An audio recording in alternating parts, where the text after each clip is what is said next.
এটা কোনো রূপকথার গল্প না, এটা আমার দাদুর সাথে ঘটে যাওয়া বাস্তব একটা ঘটনা। আমাদের এলাকায় একটা চিলতে গাছ আছে।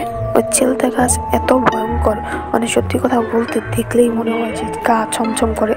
আমরা দিনের বেলায় ওই গাছের নিচ দিয়ে যেতে সাহস পেতাম না, গা শিহরে ওঠে। আর যে কেউই জানতো এটা নাকি ব্রিটিশ আমলের গাছ। মানে হলো এই গাছটা দেখলে আসলেও ভয় করে। দিন দুপুরে আমরা এই গাছের নিচ দিয়ে কেউ যায় না। আর এই গাছেই থাকতো একটা ভূত। তো এই গাছটা দেখলে আসলেও মনে হবে যে কেমন একটা গাছ। শীতকালে যখন পাতা ঝরে যায় তখন এটা রূপকথার মানে ভূত সিনেমেটিক হয়ে যায়, আরও বেশি হয়ে যায়। তো আমার দাদু একদিন মাছ কিনে এই গাছের নিচ দিয়ে আসতেছিল, আর তখনই যেটা ভাবছে সেটাই, কারণ রাত হয়ে যাচ্ছিল। আর তখনই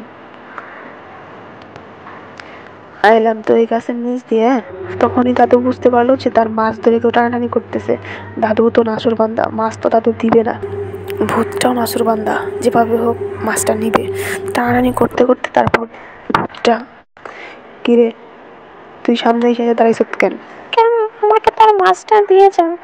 তুই কি মনে করছস তুই মাছ চাবি আর আমি তোর মাছ দিয়ে দেবো? টাকা দিয়ে কিনি নেই মাছ।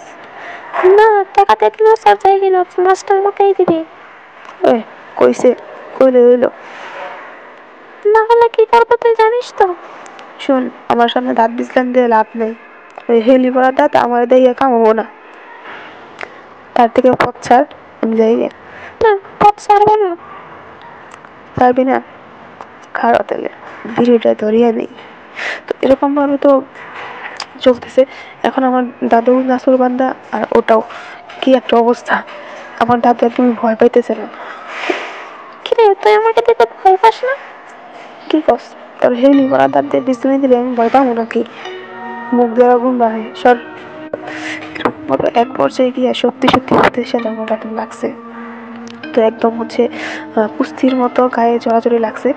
আর ওই সে হলো কি থুতু দিয়ে আমার দাদুর মানে শরীরটা একদম পিছিল করে দিছে। আর তখন থুতু দিলে তো গা পিছিল হয়ে গেলে তার পারা যায় না। আমার দাদু কি করছে, ওই মাটিতে ঘোরাঘুরি দিছে। মাটিতে ঘোরাঘুরি দেওয়ার পরে গা মানে পিছিল ভাবটা ছাড়ছে, পরে আবার ধরছে।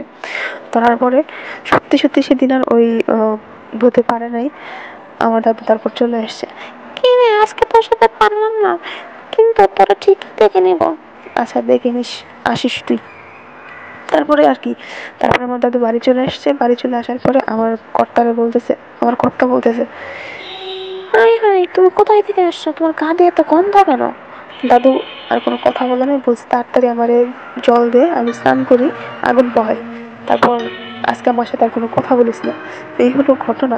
এরকম আরো অনেক অনেক ঘটনা আছে দাদুর সাথে।